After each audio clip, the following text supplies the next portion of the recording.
I and my colleagues, Art Aaron and Lucy Brown and others, have put 37 people who are madly in love into a functional MRI brain scanner. 17 who are happily in love, 15 who had just been dumped, and we're just starting our third experiment, studying people who report that they're still in love after 10 to 25 years of marriage. So this is the short story of that research. In the jungles of Guatemala, in Tikal, stands a temple. It was built by the grandest sun king of the grandest city-state, of the grandest civilization of the Americas, the Mayas. His name was Casacanchawi. He stood over 6 feet tall. He lived into his 80s, and he was buried beneath this monument in 720 AD. And Mayan inscriptions proclaim that he was deeply in love with his wife, so he built a temple in her honor facing his. And every spring and autumn, exactly at the equinox, the sun rises behind his temple and perfectly bathes her temple with his shadow. And as the sun sets behind her temple in the afternoon, it perfectly bathes his temple with her shadow. After 1,300 years, these two lovers still touch and kiss from their tomb.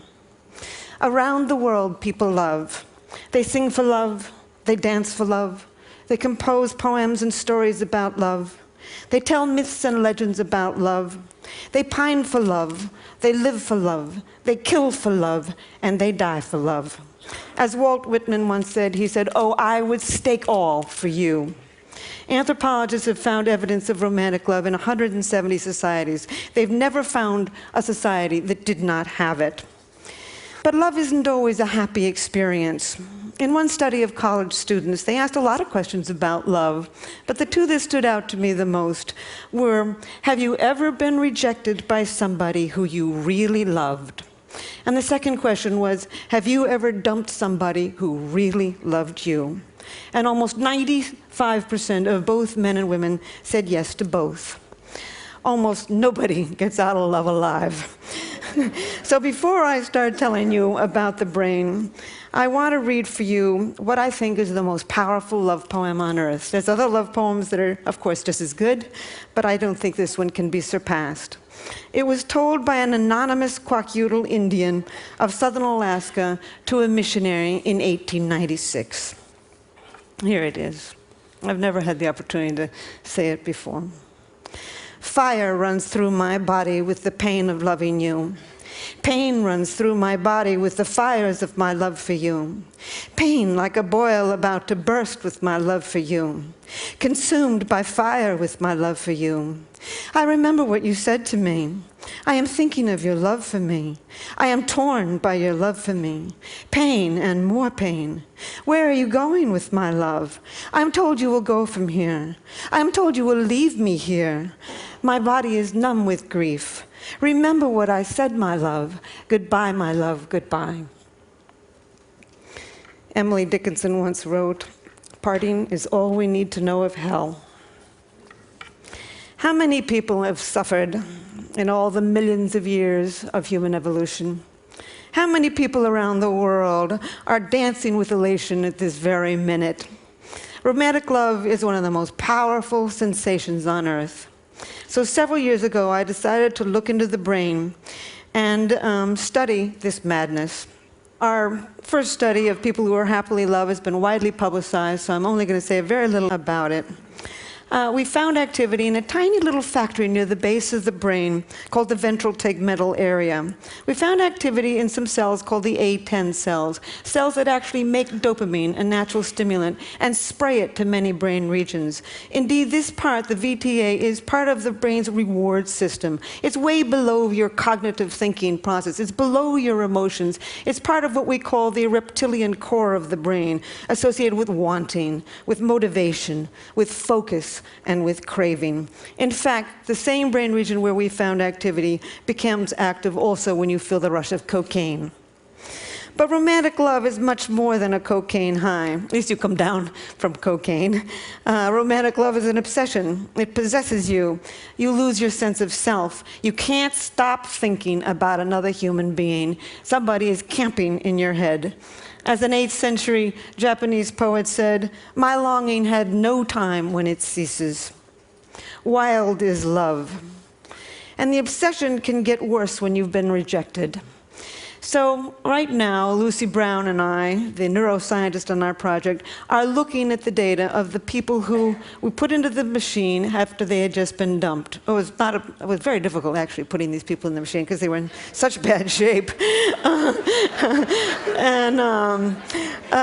So anyway, we found activity in 3 brain regions. We found activity in a brain region, in exactly the same brain region associated with intense romantic love.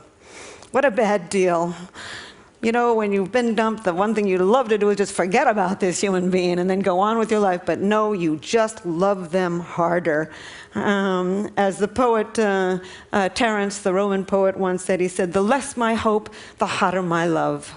And indeed, we now know why. 2,000 years later, we can explain this in the brain. That brain system, the reward system for wanting, for motivation, for craving, for focus, becomes more active when you can't get what you want. In this case, life's greatest prize, an appropriate mating partner. We found activity in other brain regions also. In a brain region associated with calculating gains and losses.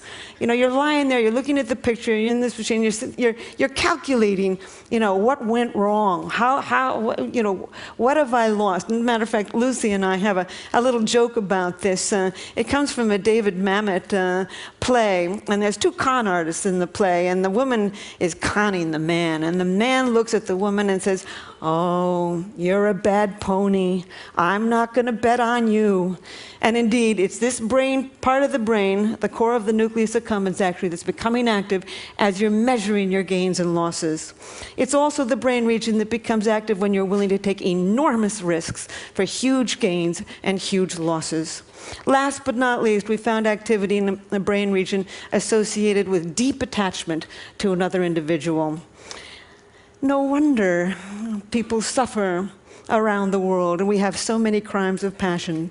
When you've been rejected in love, not only are you engulfed with feelings of romantic love, but you're feeling deep attachment to this individual. Moreover, this brain circuit for reward is working, and you're feeling intense energy, intense focus, intense motivation, and the willingness to risk it all to win life's greatest prize.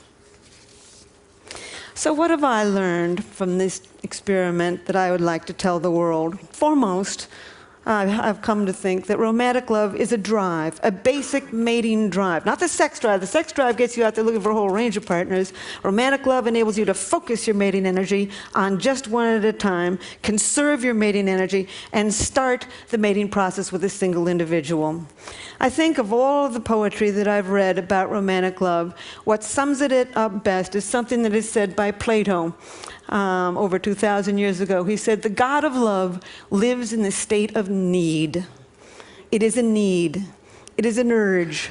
It is a homeostatic imbalance. Like hunger and thirst, it's almost impossible to stamp out. I've also come to believe that romantic love is an addiction, a perfectly wonderful addiction when it's going well, and a perfectly horrible addiction when it's going poorly. And indeed, it has all of the characteristics of an addiction. You focus on the person, you obsessively think about them, you crave them, you distort reality, your willingness to take enormous risks to win this person. And it's got the 3 main characteristics of addiction: tolerance, you need to see more and more and more, withdrawals, and last but not relapse. I've got a girlfriend who's just getting over a terrible love affair. It's been about 8 months. She's beginning to feel better. And she was driving along in her car the other day, and suddenly she heard a song on the car radio that reminded her of this man. And she, not only did the instant craving come back, but she had to pull over the road, from the side of the road, and cry. So one thing I would like the medical community and the legal community and even the college community to see if they can understand that indeed romantic love is one of the most addictive substances on earth. I would also like to tell the world that animals love. There's not an animal on this planet that'll copulate with anything that comes along. Too old, too young, too scruffy, too stupid, and they won't do it. Unless you're stuck in a laboratory cage, you know, and if you spend your entire life in a little box, you're not going to be as picky about who you have sex with. But I've looked in 100 species, and everywhere in the wild, animals have favorites. As a matter of fact, ethologists know this. There's over eight words for what they call animal favoritism, selective proceptivity, mate choice, female choice, sexual choice. And indeed, there are now 3 academic articles in which they've looked at this attraction, which may only last for a second, but it's a definite attraction, and this either the same brain region, this reward system, or the chemicals of that reward system are involved. In fact, I think animal attraction can be instant. You can see an elephant instantly go for another elephant, and I think that this is really the origins of what you and I call love at first sight. People have often asked me whether what I know about love has spoiled it for me. And I just simply say, hardly. You can know every single ingredient in a piece of chocolate cake, and then when you sit down and eat that cake, you can still feel that joy. And certainly I make all the same mistakes everybody else does too. But it's really deepened my understanding and compassion, really, for all human life. As a matter of fact, in New York, I often catch myself looking in baby carriages and feeling a little sorry for the tot. And in fact, sometimes I feel a little sorry for the chicken on my dinner plate when I think of how intense this brain system is. Our newest experiment is been hatched by my colleague Art Aaron, putting people who are reporting that they are still in love in a long-term relationship into the functional MRI. We've put 5 people in so far, and indeed we found exactly the same thing. They're not lying. They basically, the brain areas associated with intense romantic love still become active 25 years later. There are still many questions to be answered and asked about romantic love. The question that I'm working on right this minute, and I'm only going to say it for a second and then end, is why do you fall in love with one person rather than another? The reason I never would have even thought to think of this, but Match.com, the internet dating site, came to me 3 years ago and asked me that question. And I said, I don't know. I know what happens in the brain when you do become in love, but I don't know why you fall in love with one person rather than another. And so I've spent the last 3 years on this, and there's many reasons that you fall in love with one person rather than another that psychologists can tell you. And we tend to fall in love with somebody from the same socioeconomic background, the same general level of intelligence, the same general level of good looks, the same religious values. Your childhood certainly plays a role, but nobody knows how. And that's about it. That's all they know.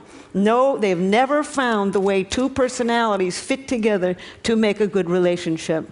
So it began to occur to me that maybe your biology pulls you towards some people rather than another. And I have concocted a questionnaire to see to what degree you express dopamine, serotonin, estrogen, and testosterone. I think we've evolved 4 very broad personality types associated with the ratios of these 4 chemicals in the brain.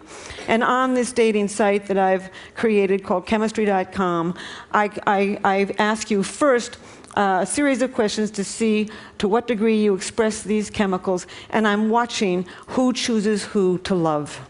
And 3.7 million people have taken the questionnaire in America. About 600,000 people have taken it in 33 other countries. I'm putting the data together now, and at some point, there will always be magic to love, but I think I will come closer to understanding why it is you can walk into a room and everybody is from your background, your same general level of intelligence, your same general level of good looks, and you don't feel pulled towards all of them. I think there's biology to that. I think we're going to end up in the next few years to understand all kinds of brain mechanisms that pull us to one person rather than another. So I will close with this. Oh, these are my older people. Faulkner once said, "The past is not dead. It's not even the past." Indeed, we carry a lot of luggage from our yesteryear in the human brain. And so there's one thing that makes me pursue my understanding of human nature. And this reminds me of it.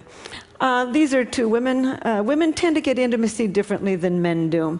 Women get intimacy from face-to-face talking. We swivel towards each other, we do what we call the anchoring gaze, and we talk. This is intimacy to women. I think it comes from millions of years of holding that baby in front of your face, cajoling it, reprimanding it, educating it with words. Men tend to get intimacy from side-by-side doing. As soon as one guy looks up, the other guy will look away.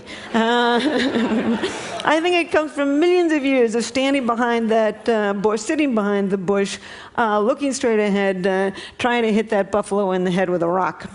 I think for millions of years, men faced their enemies. They sat side by side with friends. So my final statement is, love is in us. It's deeply embedded in the brain. Our challenge is to understand each other. Thank you.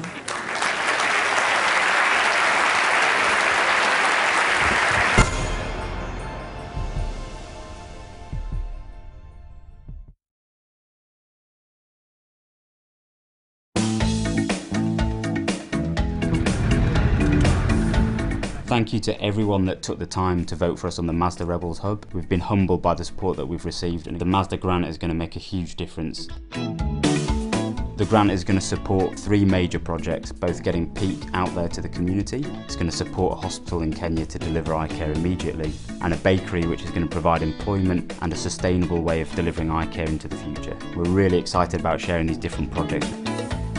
There are many challenges ahead, but come back here and we'll share the stories with you as they happen.